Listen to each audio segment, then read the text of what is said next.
Hello. Never would I have thought that when the stars align, smiles appear on my face as I complete my podcast named The Diary of a Gambling Kid. In the same way a skim rock reaches the seabed, the trajectory of my life was sinking. Yet here I am. Without the unconditional love from the pillars in my life keeping me afloat, this moment would not be possible. I'm sure there was a fear at times you thought I'd keep sinking. Me too. Thank you all from the bottom of my big heart. This podcast is dedicated to you. I am Ben. I am a podcast enthusiast. I am a comedy lover. I'm a keen runner. Oh yeah, I'm also a compulsive gambler. I am who I am. And here's my gambling story. So yeah, Dear Diary. Dear Diary. Dear Diary. Dear Diary. Hello there. Diary. Entry. Dear Diary. I just feel like I need to go through things out of my head. Today I had a bit of a fuck up. Really lucky to be here, actually. Well, I started with 35. Obviously, my gambling urges do come when I'm bored and when I've got no money. It's almost as if I knew I was going to lose it all. It's not subterfuge, but it's definitely up there. I'm really struggling. Everyone knows my previous with regards to the casino. Bush Jenny's, what's that going to cost me? 150, that's £3, £3, that's nearly half my wage already. How can you not learn? How can you not learn? You should get things done too.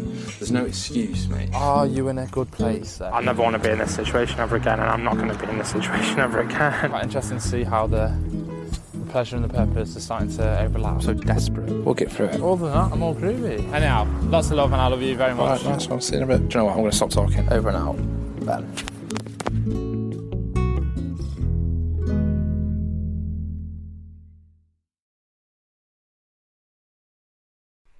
The Diary of a Gambling Kid. Episode 1. For me, an audio diary of a time in my life low on love for the world. Saturday, the 8th of September, 2018. For me, my staccato, tempo, tone in this diary entry speaks volumes. In Poland, they say that speech is silver and silence is gold. The Poles also say that if you see a wild boar, then you have to climb a tree. Now, I'm not a cat. Addictions are found in every corner of our lives. Phone time, sleeping pills, pain tablets, drink, drugs, and gambling. For many, gambling is the most insidious of the addictions. How to solve a drinking problem, you wouldn't take more drink. How to solve a drugs problem, you wouldn't take more drugs. But how to get out of financial debt and sort your gambling problem? What if you can't stop when the fun stops? It's just never enough. I'm a human. We overindulge in any aspect of life. Take eating. Filling up your stomach. You know it's full, but you do it anyway. Nom nom nom. I'm not a cat, I'm a pig. On that Saturday night in 2018, I chose to arrest this disease for good and fight my battle for my own consciousness. We're almost in June 2020 now. I am still on that journey of regaining control, asking myself the question, what is my perfect version of life? And striving for it, because why not? In this pursuit for some form of normality, I've had to prioritise everything that I used to take for granted. So whatever your dragon is, go and slay it. To gamble literally means to take risky action for a desired result. Why do people do it? Freedom from financial pressures? Because they're lucky the first time and think they can do it all over again? Getting that exciting feeling like the big shot. There are numerous ways into gambling, but This podcast is dedicated on finding that one way out. My attention, your attention, is seen as a scarce commodity now in 2020. Screen time. The persuasively designed applications, PokerStars, Bet365, William Hill, BetVictor, the list goes on. I've watched videos on how to reduce my screen time. I've also tried to buy a book on how to quit gambling without having any money. The irony.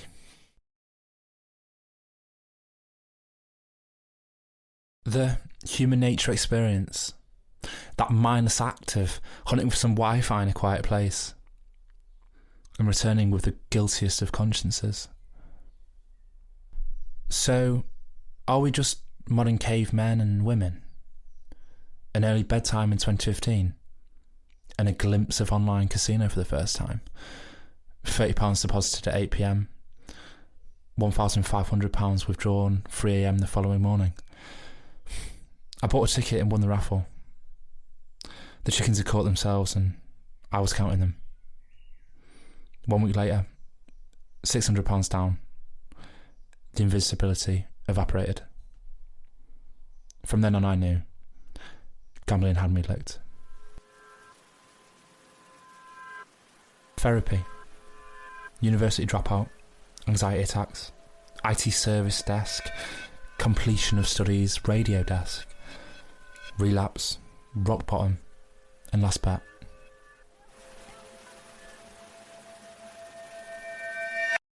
To now. I'm not Betsy Ford repackaging the 12-step recovery program for financial gain. I have an opportunity to embrace the compulsive gambler status. In May 1976, there was an initiative called Operation Understanding, where famous celebrities, researchers, scientists all got together and announced to the public that they had been battling with alcoholism. I suppose I'm just trying to do the same. Replacing that Skid Row stereotype with the boy next door. I am not a trained therapist, a psychology expert, or even the class clown, although I'm sure some of my friends would probably beg to differ. I am a compulsive gambler, and reaching my version of rock bottom started my journey on closing the door on gambling for good. I am blessed to be in an environment that allows me to do this. But I know that for many, there is no turning point moment. I would be dreaming and cannot promise anything. But if my podcast helps the process of owning your negatives and turning them into positives, then please let me know. And share your story. One day at a time. Just one day at a time. Addiction is in no rush to get you. Since 2015, I've taken numerous steps to try and eradicate gambling from my life for good. Speaking with friends and family, one-on-one counselling sessions, attending Gamblers Anonymous meetings. The following footage from Saturday the 8th of September 2018 is just one of the reminders of where I do not want to be. Rock bottom. The Diary of a Gambling Kid. Episode 1.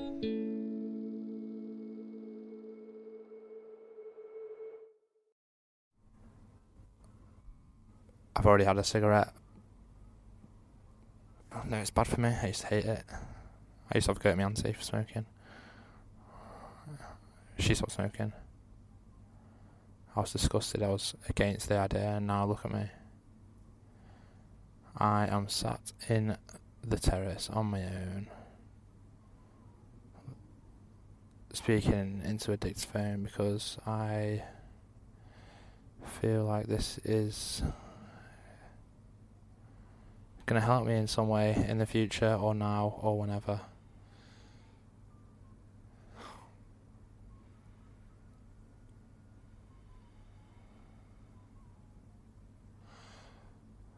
I just feel like I need to get a few things out of my head.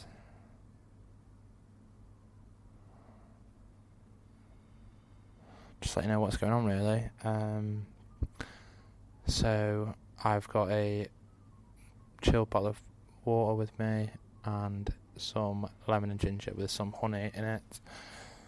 And the reason why I'm out here right now is because I feel like I have hit rock bottom.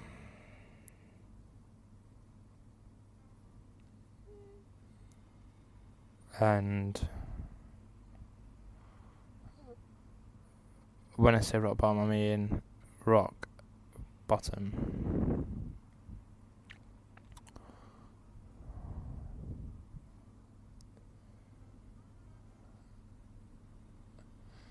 So like I said, I'm 21 years old, and at the start of this year, 2018, I had a nice routine job, Monday to Friday. And things were on the up. The future was set. I was doing the DJ course every Wednesday, and I was set and moving to London to pursue a career of some sort in the radio business. After doing a year of hospital radio at Leighton Hospital, which I was lucky enough to get into there. And now it just seems like there's something within me that doesn't want me to achieve what I want to achieve. Whether it be procrastination, putting off doing my assessments until the last minute, wherever it's not working hard enough, get my head down, whether it's like losing money that I don't have. A lot of the time it is I used to be or I will be. It's never what am I now. And that needs to change, because right now I'm so low because I'm just dwelling on what I used to be and what I want to be.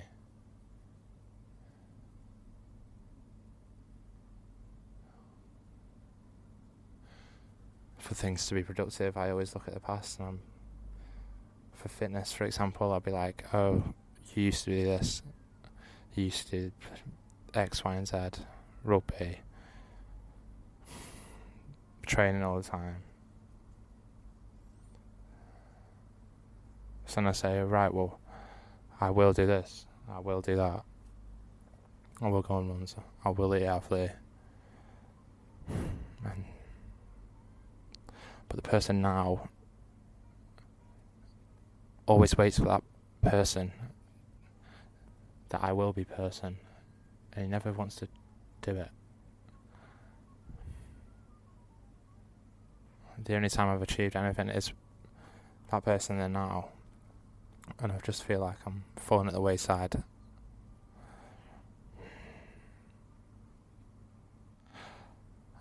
Another issue is my inability to stop something, which is this whole gambling thing. I mean, for those that don't know, I had a big problem losing thousands of pounds. When I say thousands, I mean 5,000, I'd say, in total. 5 grand. I'm 21. And although I know for a fact that my account only has £90 in it, I seem to think that it's a good idea to, after winning a little bet today, which by the way is the first bet that I've done since being here in London, I feel like, oh yeah, let's try and get all that up. So I got it up to 128 quid, which would be lovely. It pays for a lot of things. Oh no, then what happens? Oh no, I lose that, don't I? I lose all of that money. How can you not learn? How? How can you not learn? How? Because you're stupid. Is it stupidity? Yes. Partly to blame. Is it I want more because I think, oh yeah, money, and I'm winning, and then boom, and I lose. And even though I know for a fact that that's not going to happen, like, I know that I'm going to lose.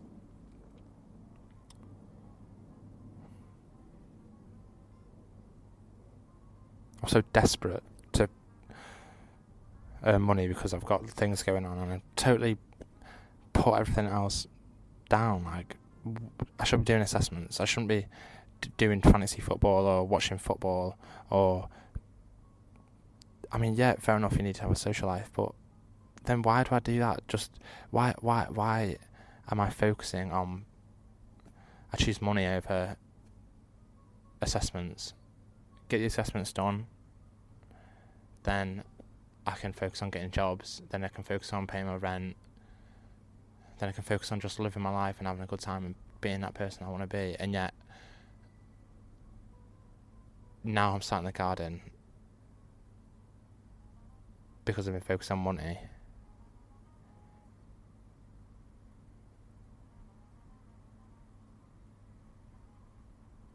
Money is important, but why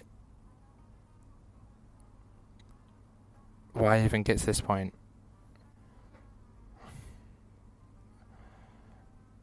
There should be things put in place, aka you should have learnt from the past.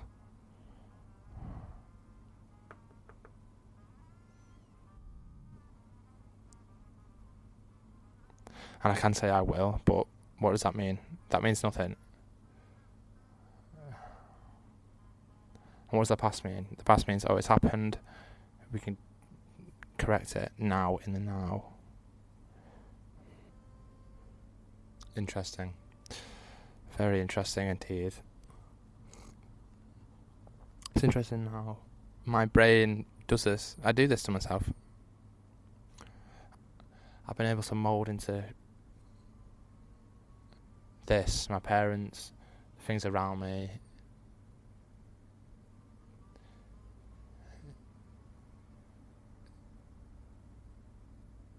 And then this part of me that just doesn't want to do it, just takes it all away to the lowest point, to just the lowest point. And I feel like I have got to start all over again.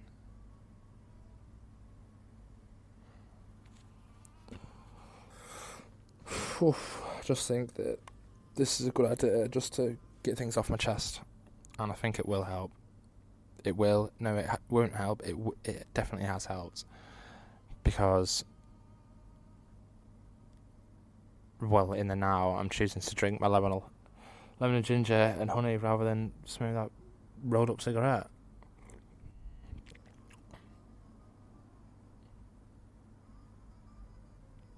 So yeah, this is helping.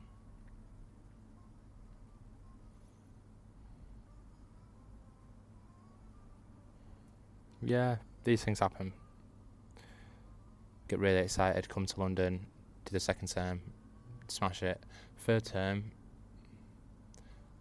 just sit and wait around and just know that it's there for the taking. And yet, I've been idle, just stagnant, just waiting for what?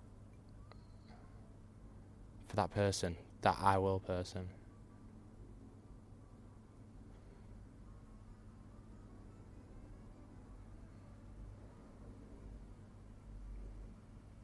Whose fault is it? My fault.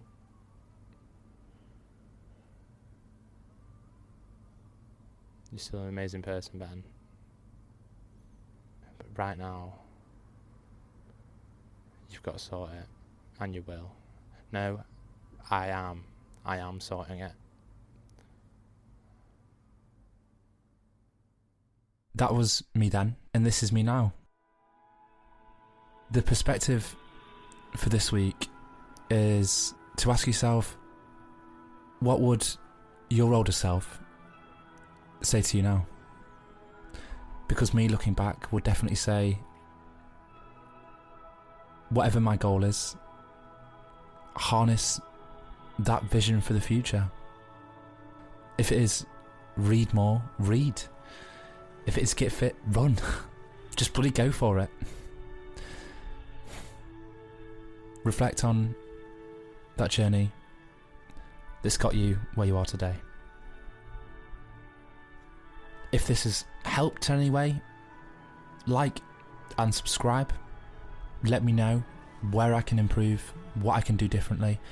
I am just me. And if you are in need of serious help, then I've put some links in the description below. On the next podcast, I'll be providing another diary entry analysis on the Buddhist way to recover and more details on how I've been able to refrain from gambling over these past 2.5 years. Thank you for listening. This podcast is dedicated on telling you what compulsive gambling is really like in the modern world, with weekly diary entries and reflective perspectives. I'm not a psychology expert, trained therapist, or even a class clown. I'm a compulsive gambler. I did not attend counselling sessions and Gamblers Anonymous meetings to learn the recovery programs. I went to save my life. Reaching my version of rock bottom started my journey on closing the door on gambling for good. I am blessed to have a solid support network around me, but for many, there is no turning point moment. This podcast says hello to those when others may not. The Diary of a Gambling Kid.